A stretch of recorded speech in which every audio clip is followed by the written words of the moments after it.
Welcome back to another episode of the Marvin Constant Show. I'm here with my co-host, Joseph, the man himself. Marvin, what's going on, man? Nothing much, man. You know, just trying to enjoy this beautiful Thursday. It's not raining in Georgia for once. I'm just taking it all in. Marvin, I got two problems before we start the show. I mean, I got to address these problems. Maybe you can help me out. What's the problem, Joseph? What's the problem? Man, I'm so cool. I'm cold all the time. And my second problem is, man, I heard you had some cable problems, so maybe you can help me out. I've been setting my DVR lately for The Biggest Loser. My wife and I love to watch that show. And, yeah, for some reason, it keeps recording old Auburn football games. You're special. Very. Ladies and gentlemen, we have a very special guest for you today. This is somebody who I share a very unique connection with. It's somebody that I've always looked up to. I've always admired. Every time I see him, it's always a pleasure. Ladies and gentlemen, I introduce to you the man himself, Mr. Tyrone Prothro. What's going on, man? Appreciate y'all for having me on. No problem, man. We just want to appreciate you for taking a few minutes out of your day to spend with us, man. So, you know, let's just jump right into it. I know you're a busy man. So, how does a kid from Claiborne, Alabama, such as yourself, win an ESPY, man, for best play? How does that happen? Man, hard work and dedication. You know that. Hard work and dedication. Nah, man, it's just, you know, just growing up, always having that will to, you know, to be the best, man. And then, you know, actually having the opportunity to go to Alabama and being able to live out my dreams of playing for the university. And then, you know, just being put in a position that I was in of it, you know, being fourth down and 12 going into halftime and, you know, just being put in a situation and given an opportunity to make a play. It just so happened that somebody happened to be in between my arms when I made the play. All right. So I got to ask this. You won the ESPY for best play. What did he get for letting it happen? Well, I've never, even since that day, I've never really, you know, reached out to the guy, never talked to him. You know, there's very few guys that I've heard that said that they've talked to him and I've heard he wasn't too happy about the play. But I don't think he got anything from it. You know, that was the one thing, you know, growing up, people always said, don't get posterized. He got posterized beyond belief. So outside of that catch, what was your most favorite moment playing in Bryant-Denny Stadium? I'd say my most favorite moment was, you know, a lot of people probably think, you know, I'm crazy, but my most favorite moment was the Florida game, man. Just the atmosphere of, you know, how loud it was, just the magnitude of the game. Man, it was just it was a game you never forget. And then also, you know, just the type of game I was having. I mean, you know, basically it was, you know, my junior year, and it was, you know, the best game of my career to that point. So, you know, if I had to pick a moment, it would probably be that the Florida game. Well, Mr. Tyrone Prothro, I just want to say how much of an honor it is. Me and you spoke before we pressed record. I told you that we had a mutual friend. I want to give a shout out to that mutual friend. He did not introduce us. He did not make this interview happen. And for that, I can't say his name. Just want to let him know that I didn't need you. Anyway. With that said, recruitment. Did the Mike Price situation that went on during that time, did it have any, I guess I want to say, did that have any hesitation to going to Alabama? Oh, well, when Mike Price was there, man, I actually went on my visit to Alabama when Coach Price was there. And he kind of said something on our visit, and Ty Bates was my host that on my visit. And once we had the dinner up in the recruiting room and all that, and I kind of sat beside him and was talking to him, and he made a comment about me redshirt. And after we got done, and I was hanging out with Bakes after, I was like, man, I don't know. I don't know if I want to come here, because he already talking about redshirt me, like I wasn't gonna get an opportunity to play. And Bates just started laughing at me, and he said, that's just, they say that to everybody. Of course, you're gonna get an opportunity to play. He just said, it's just, if you don't, if you need a year to prepare, to get prepared, that's what they really use the red shirts for. But he just kind of made that comment, and in my head, I'm thinking, man, I want to be a true freshman. I want to play right away. And then when he made that comment, I was like, man, I don't know. But deep down inside, Alabama's where I wanted to play at. With the recruitment situation being that what it was, how many schools wanted you, and how much did Alabama beg you to come? Well, I mean, that a lot of schools, showed interest in me, but at the time, a lot of them were kind of, scared to offer me because I wasn't qualified at the time. So it wasn't really about anybody begging me to come. Alabama was recruiting me heavy. Auburn was recruiting me heavy. There was a couple other schools that recruited me heavy, but like I said, my main thing was where I wanted to go, and that was to Alabama. Like I said earlier, we both share something very unique in the sense that we were both having one of the best games of our lives on the day we got hurt. The day I got hurt, I had 13 tackles. I had like 4 tackles for loss. When I say it was the game of all games as a linebacker, and the thing about it, I didn't have a choice but to be out there because it was a goal line stand, and we had to stop them to win. But in your case, y'all were up by 20-some odd points in the fourth quarter when you got hurt. Do you regret that you were out there at that time, and do you wish that you had been on the sideline? I don't. And what a lot of people, being a competitor, you want to be in a game of that magnitude. But what we all understood was, we were up 31-3. It was that play. It was 4th and 5. And we actually called a timeout before we ran that play.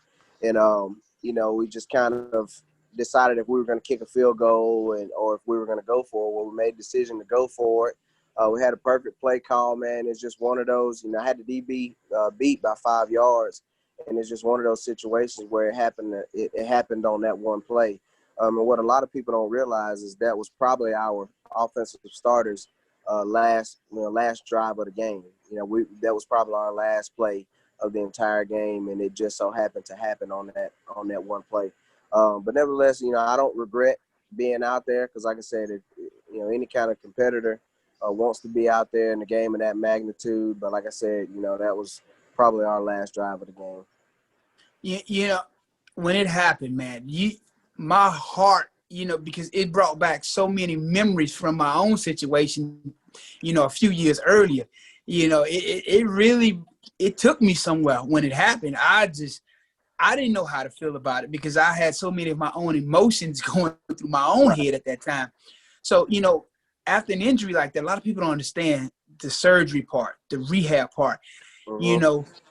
If you had any advice you would give to a young kid who might have suffered an injury or anything along those lines about that, what would you tell them? Because, again, I know that that's a very lonely process when you're going through rehab because you got to watch your teammates and your friends still playing, and you're missing it.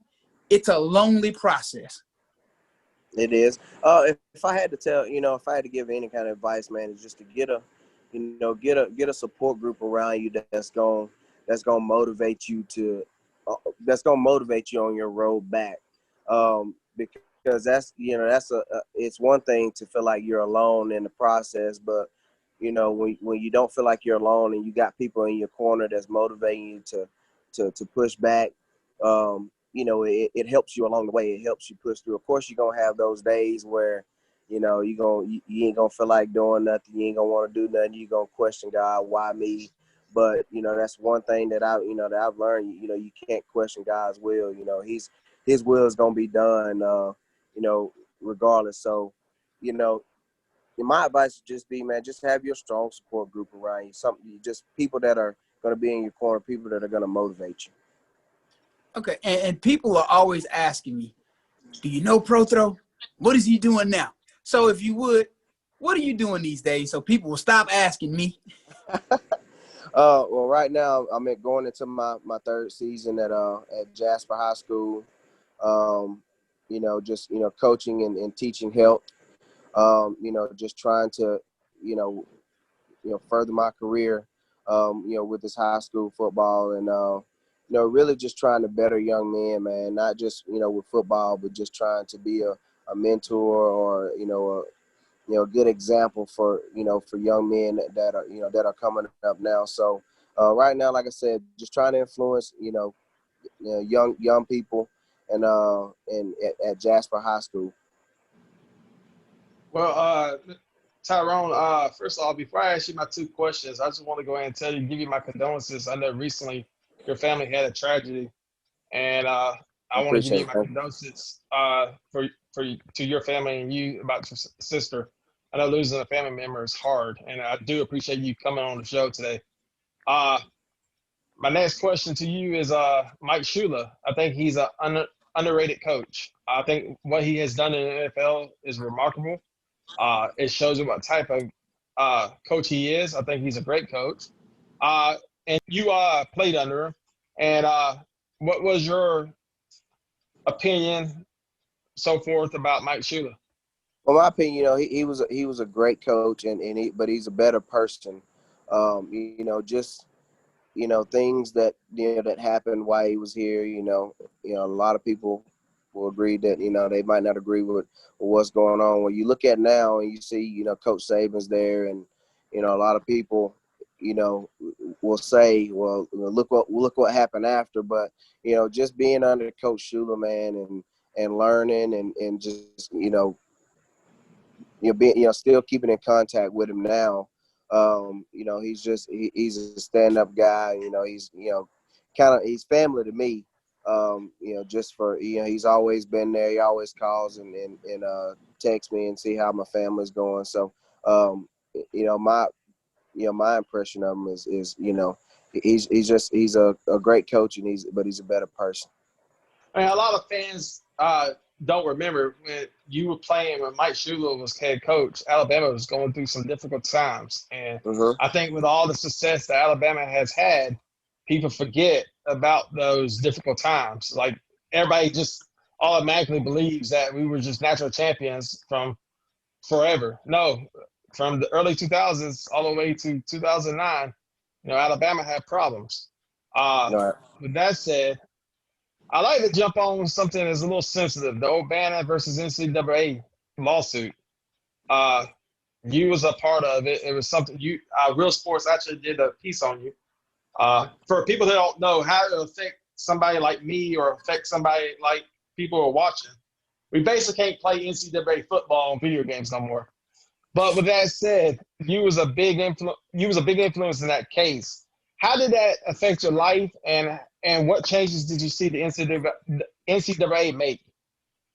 Well, I mean, you look at it now, and they're allowing kids to kind of, you know, benefit from their name and their likeness, and that's, you know, really what it's all about, man. It's just, you know, these kids, you know, we're out there and grinding, you know, blood, sweat, and tears, and then, you know, we don't own our own image. We can't go make, you know, money off our own image. So, you know, just seeing the steps that they're taking now, and, you know, it's definitely looking up. I was definitely one of the ones that played the NCAA game and was pretty dang good at it. But, you know, it's just one of those situations where, you know, you want to see better for the players. You think players should start making money right now in NCAA, football players?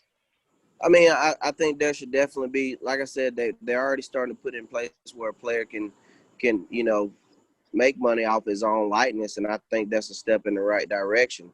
Now, do I think somebody should just come and just pay a player money, you know, right off bat? No, I think there should be, just something put in place, maybe a trust fund or something like that for when the player graduates or something like that.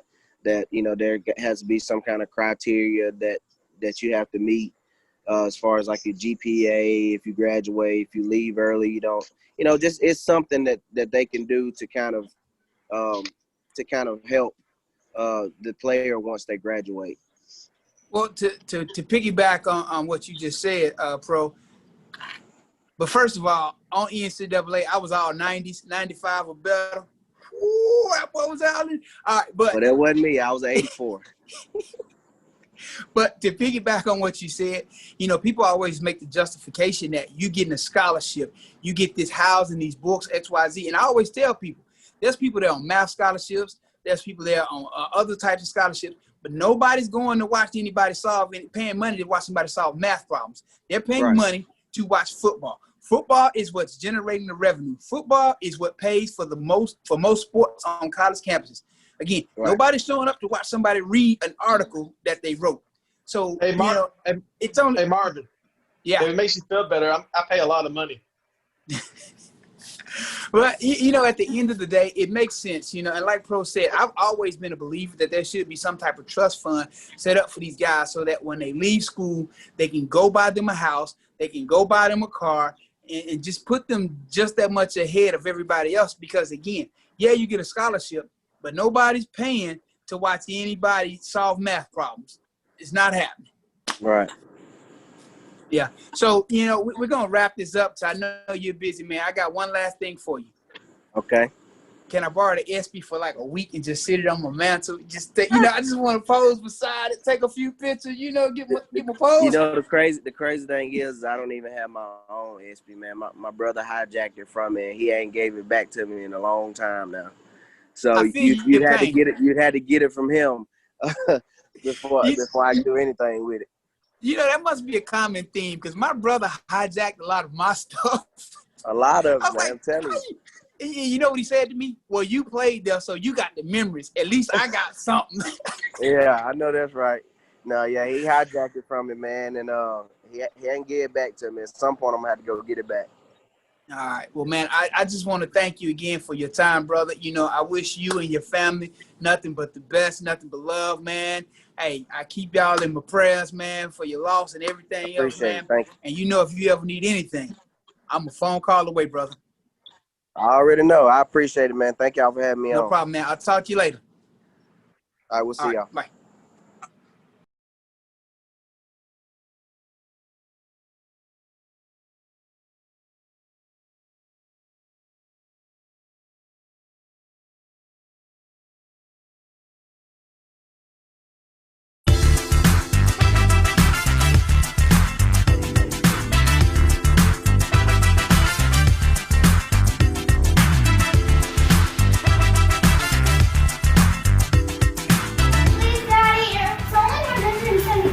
Kelsey, I don't got $175, baby. All my friends have one. I don't care if all you teachers have one. I'm not giving you $175. That's not fair. That life ain't fair, girl. You need a job.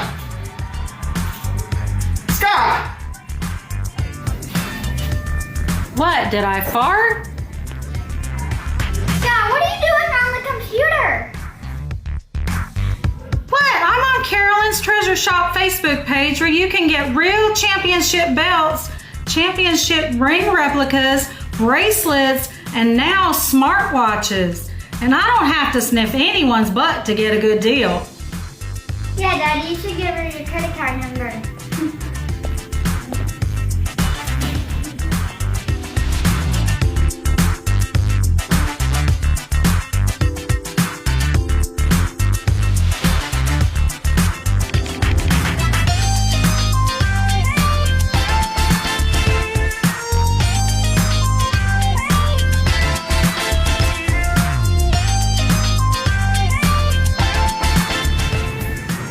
When did you learn to talk?